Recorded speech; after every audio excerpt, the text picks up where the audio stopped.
할렐루야. 오늘도 새벽 묵상으로 함께 하시는 모든 임마누엘 교회 성도님들을 예수님의 이름으로 축복합니다. 오늘 우리가 함께 묵상할 말씀은 사사기 14장 1절부터 9절의 말씀입니다.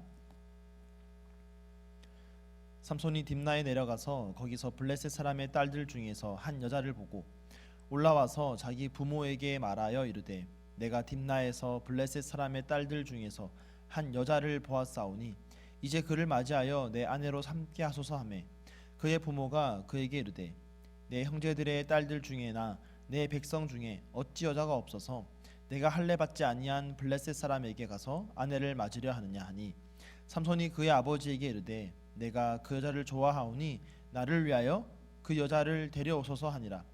그때 블레셋 사람이 이스라엘을 다스린 까닭에 삼손이 틈을 타서 블레셋 사람을 치려 함이었으나 그의 부모는 이 일이 여호와께로부터 나온 것인 줄 알지 못하였더라. 삼손이 그의 부모와 함께 딥나에 내려가 딥나의 포도원에 이른즉 젊은 사자가 그를 보고 소리 지르는지라. 여호와의 영이 삼손에게 강하게 임하니 그가 손에 아무것도 없이 그 사자를 염소 새끼를 찢는 것 같이 찢었으나 그는 자기가 행한 일을 부모에게 알리지 아니하였더라. 그가 내려가서 그 여자와 말하니 그 여자가 삼손의 눈에 들었더라. 얼마 후에 삼손이 그 여자를 맞이하려고 다시 가다가 돌이켜 그 사자의 주검을 본즉 사자의 몸에 벌떼와 꿀이 있는지라. 손으로 그 꿀을 떠서 걸어가며 먹고 그의 부모에게 이르러 그들에게 그것을 들여서 먹게 하였으나 그 꿀을 사자의 몸에서 떠왔다고는 알리지 아니하였더라. 아멘. 말씀을 위해서 함께 기도하겠습니다.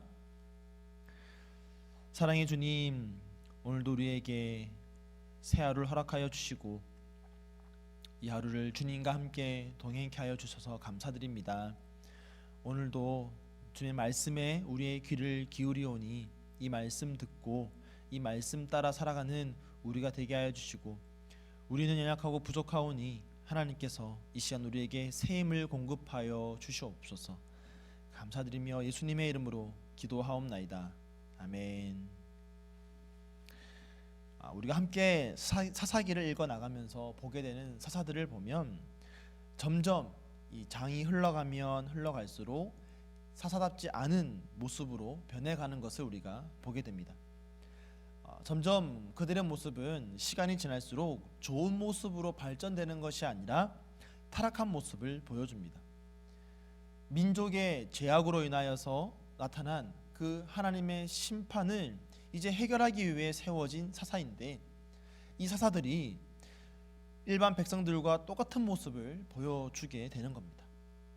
오늘 본문에 등장하는 삼손에 이르러서는 일반 백성들과 같은 모습을 넘어서서 이제 그들보다 더 타락한 모습을 보여줍니다. 오늘 등장하는 삼손을 보면 오늘 첫 등장을 어떻게 시작합니까? 딥나로 내려갑니다. 딥나는 본래 이 단 지파에 할당된 기업이었지만 이 단 지파가 아모리 족속에게 쫓겨난 이후에 다시 이 블레셋 족속에게로 이 땅이 속하게 된 것 같습니다. 그러니까 지금은 이 딥나가 블레셋에 속한 이방 땅입니다. 그곳에 삼손은 블레셋 여인을 보고 부모에게 말하기를 그 여인을 아내로 삼겠다라고 말합니다.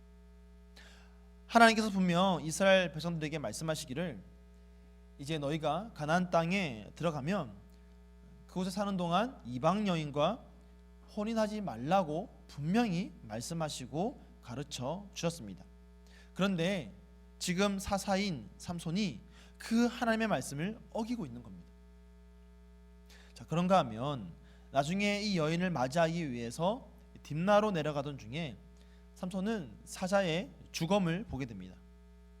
그런데 그 사자의 몸에 벌떼 그리고 꿀이 있었습니다. 이 광경을 본 삼손은 손으로 그 꿀을 떠서 먹게 됩니다. 민수기 6장을 보면 나시린이 피해야 할 규정이 나오는데요.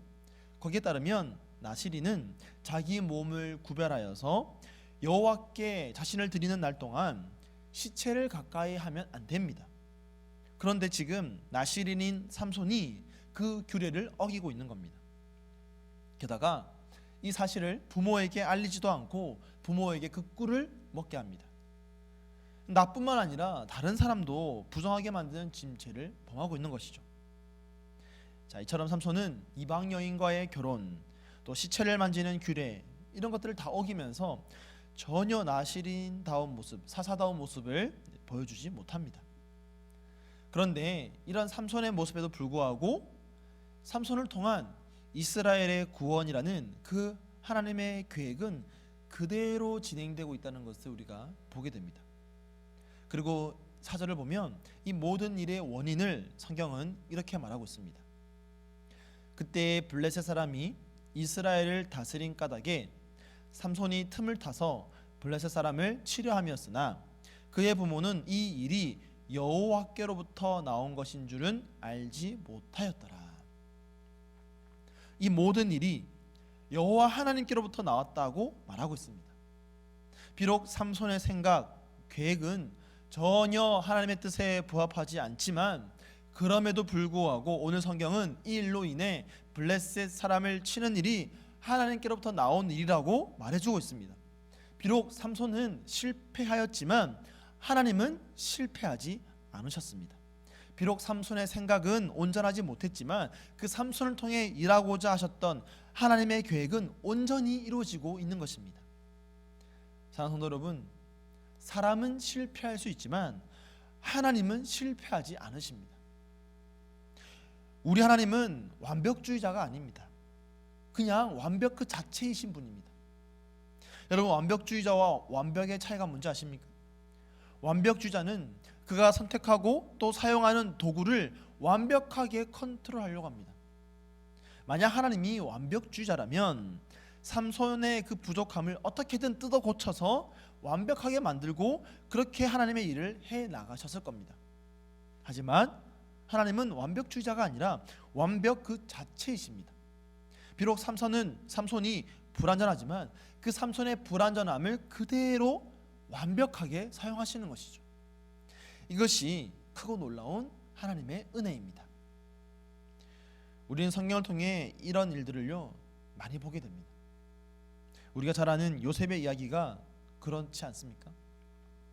요셉의 형들, 동생이 밉다고 그 동생을 다른 나라에 팔아버립니다. 여러분, 어떻게 이런 일이 일어날 수 있습니까?